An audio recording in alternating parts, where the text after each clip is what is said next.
Hello, I'm Jonathan Miller. I'm the Library Director here at Rollins. I'm here to talk to you about copyright today.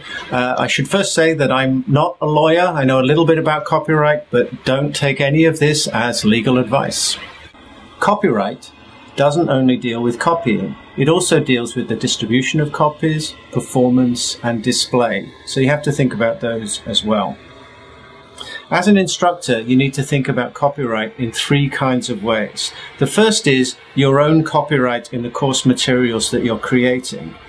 The second is the copyright of materials that you're using and showing to your students in the course. And the third is the use that the students are making of copyrighted works. So let's deal with the first one, your copyright in the course materials that you're creating. Rollins has an intellectual property policy, and that's on the Human Resources website, and the link is available in these materials here. The gist of it is that all course materials developed by a Rollins faculty member belong to that faculty member. This does not preclude the college from using such materials for internal instructional, educational, and administrative purposes. And what goes for the faculty also goes for the students. They own the copyright in the works that they produce as well. Okay, number two, if you're planning to use copyrighted works in your course materials, readings, video, music, those kinds of things.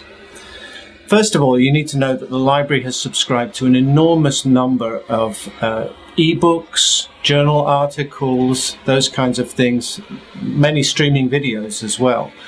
So if you can use those materials, you don't need to worry about copyright at all. We can show you how to present those materials in a way that limits it to the students of your course and provides you all the access that you need. And then you don't have to worry about copyright. There's also a growing number of works in the public domain and that have been created subject to a Creative Commons license, which means that you're able to use those materials without seeking permission of the creator. And we can help you find those as well. I've created a research guide which lists many sources for those Creative Commons and public domain materials, and that's available in this certification material as well. The other thing to remember is that linking is not copying. If you can link to materials instead of making a copy of them, then you're pretty much avoiding the copyright problems that you might come across. The only problem is that when you link, you don't control the file that you're linking to, and those files might go away. So just watch out for that. If we do not have a licensed copy or you can't link to the materials that you want to use, let's talk about some of the issues that you need to think about. First of all, make sure that you've copied it in such a way that it's restricted to the enrolled students in the course and to yourself, and that nobody else can have access to those materials.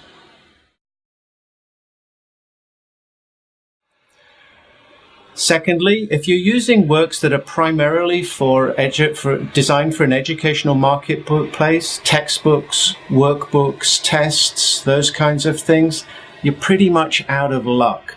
Those are designed to be sold to students, so you pretty much have to get permission to use those if you want to make use of them. Only copy as much of the work as you actually need to fulfill your pedagogical purposes. Sometimes that'll mean the whole film, the whole article, perhaps the whole book.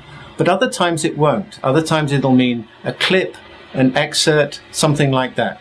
Only use the amount that you really need to use, and be prepared to articulate why you need to use that much of that work. You should provide full attribution, using whatever standards are appropriate in your field. You should provide information to students on their rights and responsibilities with regard to copyright, and we can help you with that as well. There's a recent court case involving Georgia State University, and that's given us some specifics about how to deal with copyright materials in courses like yours. Based on the judge's ruling, Georgia State has created a copyright fact checklist, and we'll make that available in these materials as well. But there are some specifics that you should be aware of. Ask and pay for permission if you can easily do so for the amount of materials that you want to use. So if you can pay for permission to use a chapter, then you should really think about doing so. On the other hand, it may be fair use for you to use 10%, up to 10% of a work, or one chapter in a 10-chapter book, as long as you're not using what they call the heart of the work. But all of those specifics need to be balanced with other issues that you'll find in that checklist. So consult the checklist. Okay, so what about the third group? What about if you allow or require your students to use copyrighted works in the work that they're producing in your course? For instance, if the students are required to find a relevant newspaper article and then bring that to class and bring that to the online class and host some kind of discussion about it. Or if they're required to make a video and they want to put music from their favorite band behind that video. Or if you require that they insert copyrighted images into a paper that they're doing.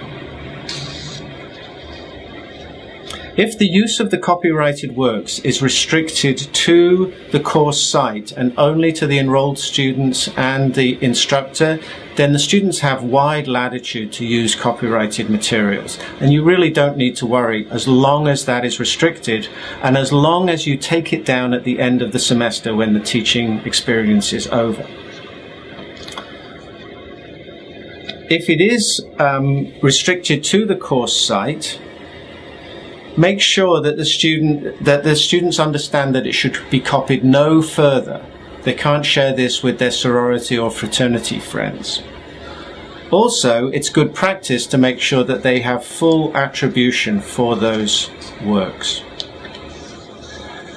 But what if you require that they present their materials to a wider audience, perhaps creating a video for a community partner or creating a wiki that's open to the public? Or that you want them to create a video that you're going to put on YouTube. If their work is to be made public like this, they're effectively becoming publishers and you're becoming a publisher along with them. And so there are more serious restrictions on that. Some of the same points that I made earlier are relevant here. It's good practice to make sure that they're providing full attribution. Linking isn't copying, so linking is a lot more effective than copying in terms of copyright.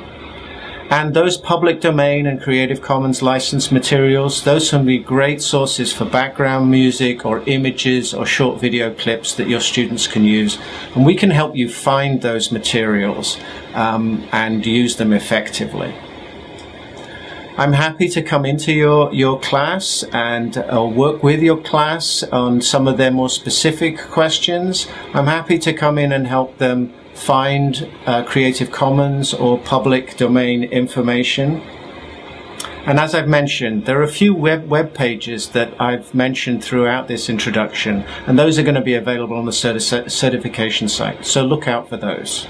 Okay, so copyright is not that complicated, but it's worth thinking about before you start. And the thing I would end with is that you can also think about it as an important element in your teaching. It's useful for students to be aware of copyright issues when they go beyond your classroom. So take this as an opportunity to actually talk about the issues of copyright, why some of these restrictions might exist, and what they might be designed to achieve on the part of all of us and our culture. Thanks.